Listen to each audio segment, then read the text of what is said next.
मित्रांनो, कोणताही निर्णय घेताना आपल्याला थोडासा आउट ऑफ द बॉक्स विचार करता आला तर फारच चांगलं ना. अहो, आज आपलं जीवनमान बदलतंय, नवनवी क्षितिजे आपल्याला खुणावतायत, पण ज्या वेगानं आपलं बाह्यरंग बदलतंय त्या वेगानं आपलं अंतरंग बदलतंय का, याकडे मला जर असं आपलं लक्ष वेधायचं. स्वामी विवेकानंद युवकांचं प्रेरणास्थान. स्वामीजी नेहमी सांगत, सगळी शक्ती तुमच्या आत दडलेली आहे, तुम्ही काहीही आणि सगळं काही करू शकता. म्हणून ह्याच आपल्यातल्या गुणांना साथ घालण्यासाठी दूरदर्शनच्या सह्याद्री वाहिनीनं आज आपल्यासाठी एक युनिक कार्यक्रम आणलाय, बियॉन्ड थॉट्स, विचारांच्या पलीकडले. मंडळी, बदलत्या जीवनशैलीमुळे शारीरिक कष्ट अतिशय कमी झालेत. सध्याचं युग माहिती आणि तंत्रज्ञानाचं युग असून या युगात आपल्या देशाला प्रगतीपथावर घेऊन जाण्यासाठी शारीरिक आणि मानसिकदृष्ट्या सक्षम नागरिक तयार झाले पाहिजेत. खेळ जीवनात खूप आवश्यक आहे. आयुष्यभर एखादा खेळ छंद म्हणून खेळत राहिलात तर नक्कीच एक आरोग्यपूर्ण जीवन तुम्ही जगू शकता. त्यामुळं खेळाचं महत्त्व लहानपणीच कळलं तर मुलं खेळात पारंगत तर होतीलच, शिवाय शारीरिक आणि मानसिकदृष्ट्या कणखरही बनतील. आपलं शरीर लवचिक राहण्यासाठी अनेक खेळ खेळले जातात. या मैदानी खेळांमुळे शारीरिक क्षमतेबरोबर व्यक्तीतील खिलाडूवृत्ती, एकाग्रता, सहनशीलता, आत्मविश्वास, नेतृत्वगुण इत्यादी महत्त्वाच्या गुणांचा विकास होतो. त्यापैकीच एक खेळ म्हणजे स्केटिंग. मुलांमध्ये अगदी लहानपणापासूनच ह्या स्केटिंगचं आकर्षण असतं. पायाला अशी चाकं लावायची आणि भन्नाट वेगानं पुढं जायचं असं त्यांना वाटत असतं. पण त्या खेळालाही एक शास्त्र आहे बरं का, त्याचेही काही नियम आहेत. तर स्केटिंग या खेळाबद्दल थोडीशी माहिती आपण या एका छोट्या ध्वनिचित्रफितीद्वारे जाणून घेऊया.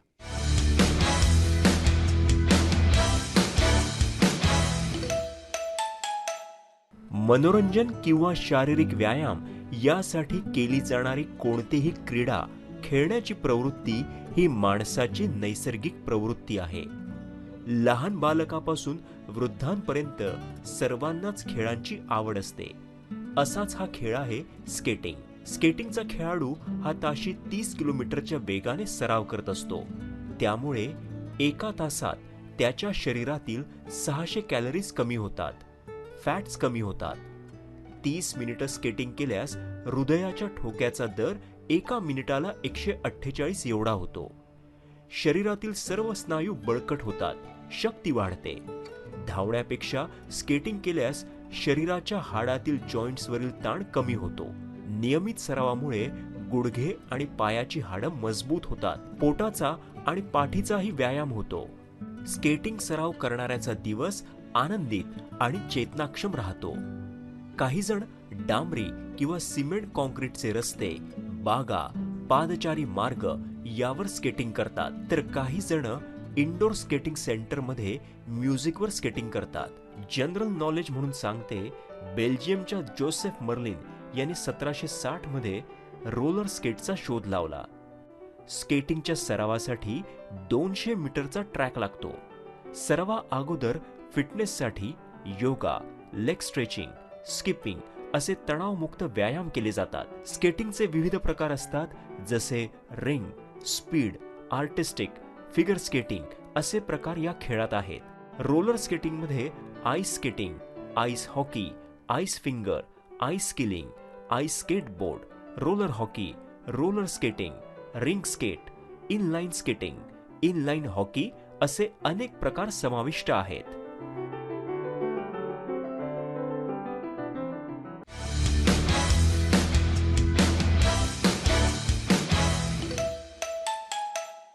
मित्रांनो, ही ध्वनिचित्रफित बघितल्यावर आपण असं म्हणू शकतो की फक्त चाकांचे शूज पायाला बांधून धावणं सोपा खेळ वाटत असला तरी शरीराचा कस बघणारा खेळ आहे. चला तर मग भेटूया बियॉन्ड थॉट्स, विचारांच्या पलीकडल्या या वेगळ्या ढंगातील कार्यक्रमात. आज मी रोहन गुजर आपल्या प्रेक्षकांची ओळख करून देणार आहे आपल्या खास पाहुण्यांची.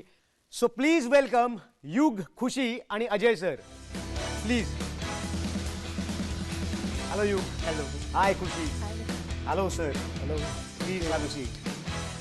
थँक्यू, धन्यवाद. तुमचं खूप खूप स्वागत आमच्या या कार्यक्रमात बियॉन्ड थॉट्स, विचारांच्या पलीकडले. मी तुम्हा तिघांना रिक्वेस्ट करेन की प्लीज तुम्ही स्वतःबद्दल थोडक्यात आम्हाला माहिती करून द्या. माझं नाव युग मोरामकर आहे आणि मी 17 वर्षाचा आहे. हो. मी 14 वर्षापासून स्केटिंग करतोय वाव. आणि मला पुढेही स्केटिंग करायला खूप आवडेल. खुशी? मेरा नाम खुशी शाह है और मैं 17 साल की हूँ और मैं 14 वर्ष से स्केटिंग कर रही हूँ और स्केटिंग एक ऐसी चीज़ है जो मुझे बचपन से अच्छी लगती है। मग तुम्ही दोघांनी एकत्रच जवळजवळ सुरू केले. हो हो. तुम्ही लहानपणापासूनचे मित्र आहात? हो ओ सर, तुम्ही काय सांगाल? माझं नाव अजय शिवलानी है। मैं भी हिंदी में बोलूँगा सर कि स्केटिंग बचपन में एक हॉबी थी, फिर आस्ते आस्ते वो कब प्रोफेशन बन गई पता ही नहीं चला। मित्रांनो, आपल्या या तिन्ही गेस्टनी त्यांची ओळख करून दिली. आपण त्यांच्याशी खूप गप्पा मारणार आहोत, पण त्या अगोदर त्यांचे मित्र, त्यांचे सहकारी यांच्याबद्दल काय बोलतायत ते पाहूया.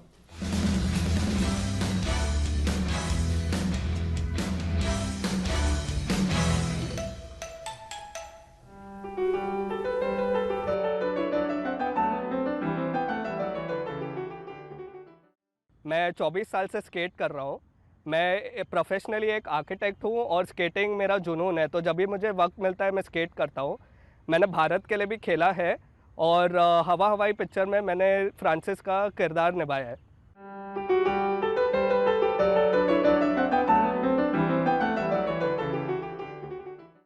मैं कई साल से स्केटिंग कर रही हूँ। मैंने नेशनल चैम्पियनशिप भी जीता है, मैंने भारत को भी रिप्रेजेंट किया है, पर अभी मैं कम्पेटिटिवली स्केट नहीं करती हूँ, मैं सिर्फ अपने मज़े के लिए करती हूँ अभी।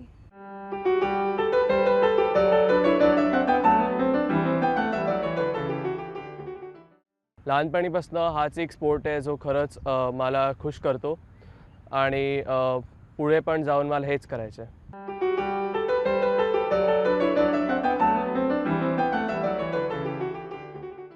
मैं 15 साल का हूँ। मैं 10 साल से स्केटिंग कर रहा हूँ। मैंने कई बार मुंबई के लिए खेला है और मुझे स्केटिंग बहुत पसंद है। Thank you.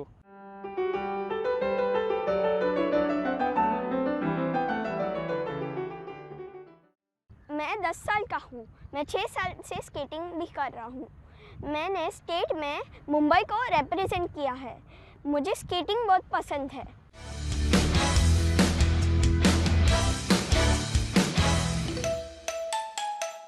वाव सर, हे सगळे तुमचे स्टुडंट्स आहेत. तुम्ही यांना इतकी वर्ष प्रशिक्षण देताय. तुम्हाला स्केटिंगबद्दल काय सांगायला आवडेल किंवा तुमचे विचार काय आहेत? स्केटिंग एक ऐसा स्पोर्ट है जो 3 साल से लेके 80 साल तक या जब तक आप भाग दौड़ सकते हैं तब तक आप स्केटिंग कर सकते हैं। कोई भी उम्र के लोग, कोई भी शेप के लोग, कोई भी जेंडर, कोई भी स्टेज पे स्केटिंग सीखना शुरू कर सकते हैं और स्केटिंग कर सकते हैं। It is just like walking. गड्यांनो, आपल्याला खूप प्रश्न यांना विचारायचे आहेत. मला खूप जाणून घ्यायचे आहेत, तुम्हाला खूप जाणून घ्यायचे आहे. मलाही कळतंय. कुठेही जाऊ नका. छोट्याशा विश्रांतीनंतर आपण पुन्हा भेटूया याच कार्यक्रमात बियॉन्ड थॉट्स, विचारांच्या पलीकडे.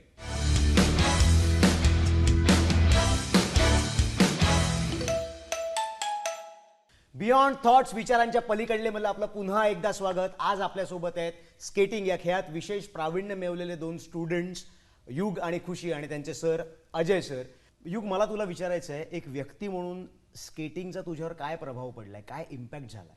हो खरं तर स्केटिंगनी मला खूप काय शिकवलं आहे. मला कसं नेव्हर गिव्ह अप ते करायला शिकवलं आहे. मला नेहमी माझे लिमिट्सला पुश करायला शिकवलं आहे. जसं सपोज मला वाटलं की मला एवढे किलोमीटर्स करायला होईल, पण मला ते अजून किलोमीटर्स कंप्लीट करावंसं करायला पुश केलं आहे मला स्केटिंगनी. मला नेहमी मी कधी पण मी पडतो त्या पडल्यानंतर उठायला शिकवलंय मला स्केटिंगनी. फक्त स्केटिंगमध्ये नाही पण पूर्ण आयुष्यात. खूपच चांगला मुद्दा सांगितलाय युगने इथे, की स्केटिंगमुळे आपल्या लाईफमध्ये जेव्हा आपल्याला फेलियर येतं, असंच तुला म्हणायचं ना, जेव्हा लाईफमध्ये फेलियर येतं त्याला तू कसं ओव्हरकम करायचं हे तू स्केटिंगमधनं शिकलास. खुशी, मला तुला विचारायचं आहे की तू लहानपणापासून स्केटिंग करतेस, वयाच्या 3-4 वर्षापासून. तर अशी कोणती गोष्ट आहे जी तुला असं वाटते की तुला उत्तम स्केटर बनवते? मुझे बचपन से ही माइंड गेम्स खेलने का, मतलब पजल हो या क्यूब्स हो, वैसे सब चीज़ों में बहुत इंटरेस्ट आता है. तो हम जब भी रेसिंग करते हैं तभी भी माइंड एक बहुत इंपॉर्टेंट रोल मतलब एक स्केटर के लिए होता है, क्योंकि माइंड आपको बताता है कि भी कभी तू स्लो जा, कभी तू फास्ट जा रेस के टाइम पे. तो यही एक चीज़ है कि मुझे मतलब फास्ट थिंकिंग मुझे बहुत अच्छा लगता है. तुम्हाला काय वाटतं की हा खेळ खेळण्यासाठी तुमचा माइंडसेट एक्झॅक्टली काय असला पाहिजे? Skating is an individual sport, team sport नहीं है. ऑफकोर्स टीम गेम्स भी होते हैं इसमें, तो आपको जो करना है वो अकेले ही करना है, मेनली जो रेसेस होते हैं. पण सर आता एखादा मुलगा एखादी रेस नाही जिंकू शकला, तो खचला, मतलब उसको बहुत बुरा लग रहा है, तेव्हा तुम्ही त्याला कसं मोटिवेट करता? बुरा लगना बहुत इंपॉर्टेंट है, क्योंकि जब आपको बुरा लगेगा तब आप अच्छे के बारे में सोचोगे. रेस हारना उतना ही इम्पोर्टेंट है जितना जीतना, क्योंकि हार ही आपको और आगे बढ़ाती है. व्हेरी वेल सेड सर, व्हेरी वेल सेड, थँक्यू सो मच. खुशी, कोणताही स्पोर्ट्स म्हटल्यानंतर डेफिनेटली कॉम्पिटिशन असतेच. विदाऊट कॉम्पिटिशन तुम्ही एक्सेल पण नाही करू शकत, तुम्हाला तुमची ग्रोथ चेक करता येत नाही.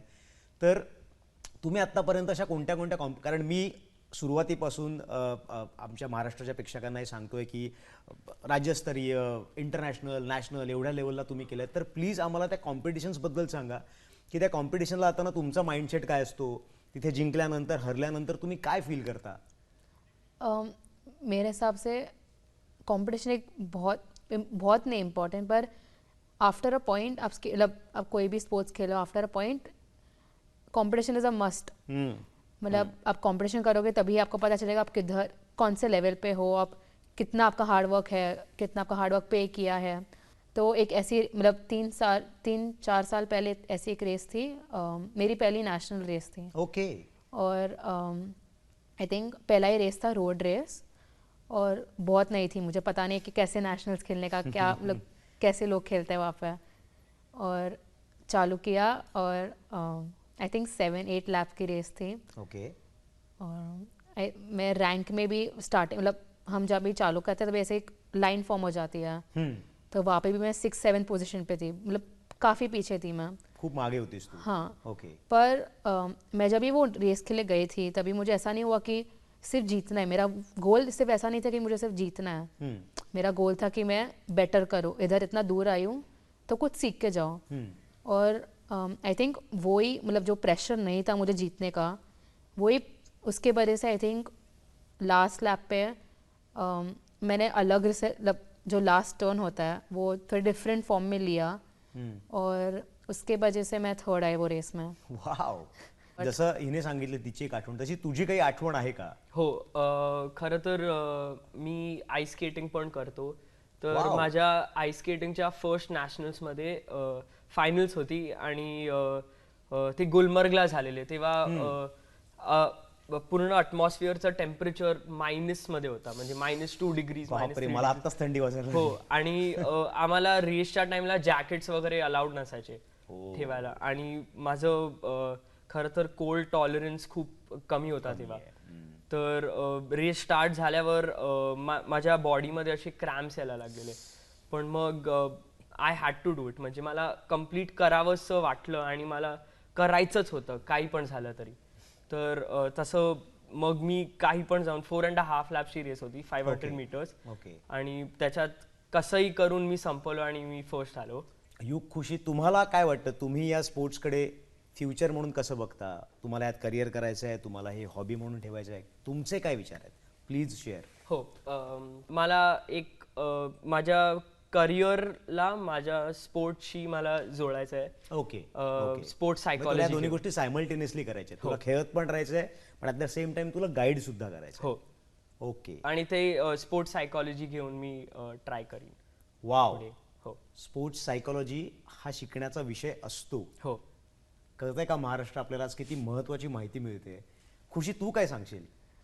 जैसे कि उन्होंने बताया हम लोग बचपन से ही कर रहे हैं, तो आगे भी जाके मतलब 5-6 साल में भी मुझे स्केटिंग छोड़ना नहीं है. और बचपन से मुझे डॉक्टर भी बनना था, तो मैं फ्यूचर में ऐसा ही करियर लूँगी जैसे कि एक स्पोर्ट्स फिजियो है, कि दोनों मतलब स्केटिंग और मेरा डॉक्टर का जो ड्रीम है वो दोनों को कनेक्ट करें और मेरा एक करियर बनाएं आगे. शेवटचा प्रश्न तुम्हा तिघांनाही, इथं येऊन कसं वाटलं? मला तर खूप छान वाटलं येऊन इथे.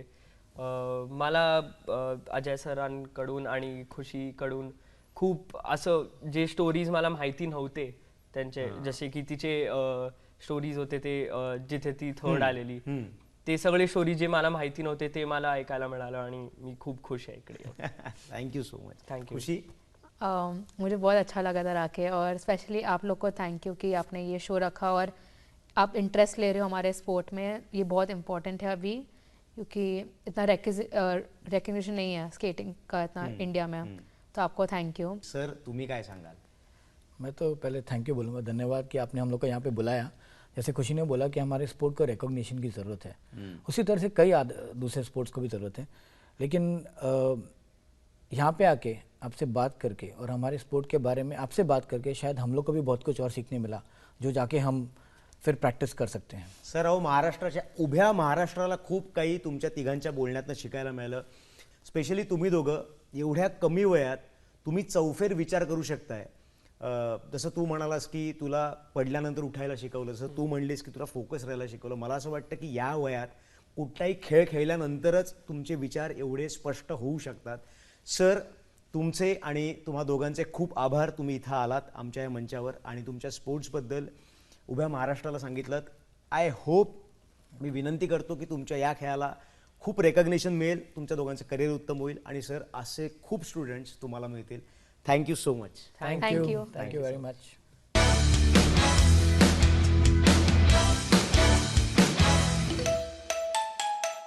मंडळी खेळ कोणताही असो, पण त्या खेळात प्रावीण्य मिळवायचं असेल तर कठोर तपश्चर्येशिवाय पर्याय नाही. या मुलांची गप्पा मारताना जाणवलं की स्केटिंग करणं, त्यांची रोज प्रॅक्टिस करणं हा त्यांच्या रोजच्या जगण्याचा एक भाग झाला. जसा महाभारतातल्या अर्जुनाला पक्षाचा डोळा दिसत होता, तसं ह्या मुलांना त्यांचा ट्रॅक दिसतो.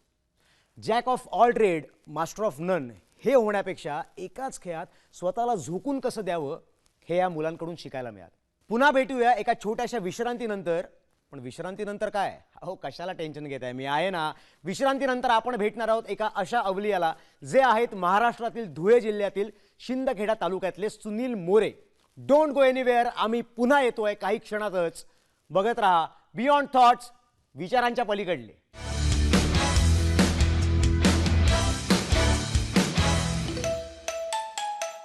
मित्रांनो, आपला महाराष्ट्र वैविध्यतेने नटलेला प्रदेश आहे.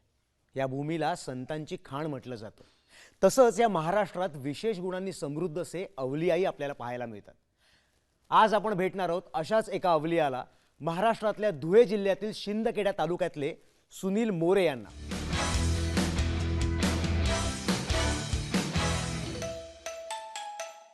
आयुष्यात स्वतःचे छंद जोपासणं अवघड जात आहे. त्यात एखादी कला जगावेगळी असली, त्याला पारंपरिक गुरु नसला तर अजून कठीण होऊन जातं. मग एकलव्यासारख्या तपस्येला पर्याय नसतो. असाच एक अवलिया आपल्याला भेटणार आहे. धुळे जिल्ह्यातील सिंदखेडा या गावातील शिक्षक सुनील मोरे. काही वर्षांपूर्वी कोकणात पर्यटन म्हणून भटकायला आलेल्या या शिक्षकाने शंख शिंपले, शहाळे आणि काही अखंड नारळापासून बनवलेल्या वस्तू पाहिल्या आणि त्यांचा मनोदय बदलला. आपणही अशाच सुंदर शोभेच्या वस्तू स्वतःहून बनवाव्या याचा ध्यासच घेतला. मग काय, एखादी गोष्ट मनात घेतली ती पूर्णत्वास नेण्याचा सुनील मोरे यांचा मुळातला स्वभाव असल्यामुळे ते जमेल तसे आणि जमेल तिथून नारळाच्या टाकाऊ करवंट्या जमा करू लागले आणि अगदी थोड्याशा अवजारातून एकापेक्षा एक सुंदर वस्तूंची निर्मिती होऊ लागली. म्हणतात ना, हौसेला मोल नसतं. त्यांच्या एकाग्रता आणि हस्तकौशल्यातून कासव, गणपती, पणती, दिवे, झुंबर, स्मृतिचिन्ह, विविध प्राणी आणि बरेच काही आकारास येऊ लागले.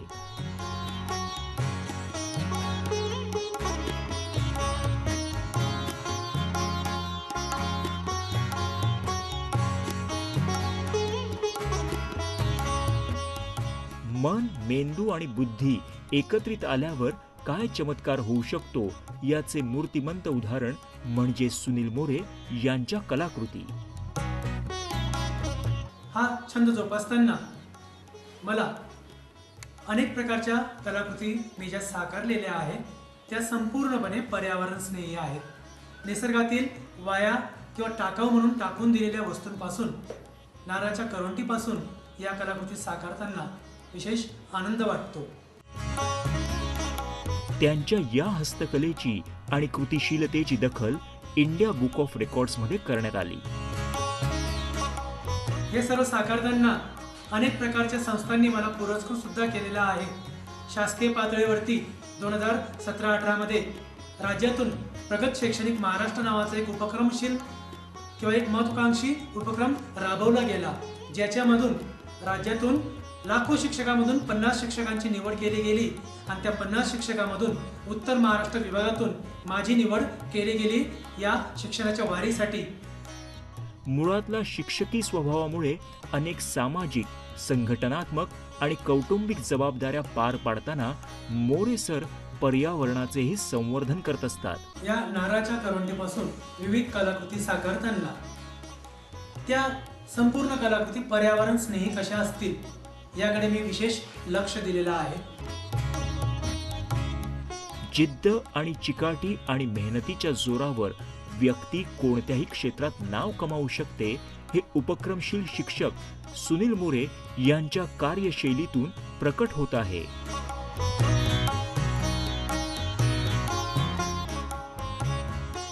नारळाच्या टाकाऊ करवंटीतून घराला शोभा आणणाऱ्या वस्तू तयार करण्याचा त्यांचा प्रवास अतुलनीय आहे.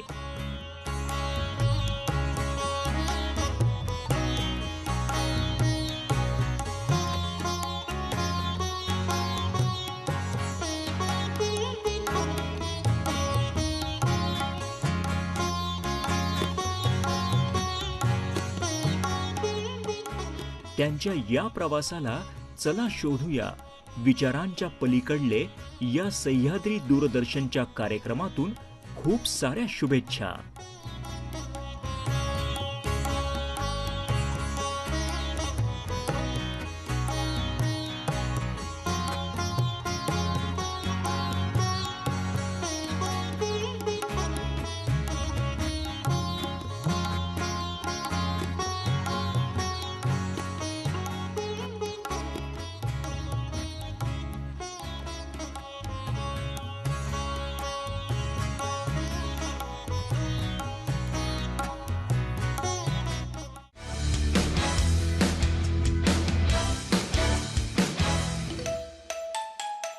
पाहिलंत मंडळी, हे असेच अवलिया आपल्या आजूबाजूला आपल्या ह्या महाराष्ट्रात खूप आहेत. तुम्ही काळजी करू नका, मी त्यांची भेट तुम्हाला घडवून देणार आहे याच कार्यक्रमात, ज्याचं नाव आहे बियॉन्ड थॉट्स, विचारांच्या पलीकडले. अहो, तुमच्या जर आसपास कुणी काही विशेष करत असेल तर आम्हाला जरूर कळवा. बियॉन्ड थॉट्स, विचारांच्या पलीकडले ह्या कार्यक्रमाच्या माध्यमातून त्यांचे विशेष गुण आपण सर्वांसमोर आणूया आणि त्यांची ओळख सगळ्यांना करून देऊया. अधिक माहितीसाठी तुम्ही आम्हाला ईमेलही करू शकता. आमचा मेल ID आहे आणि आमचा व्हॉट्सअप नंबर आहे.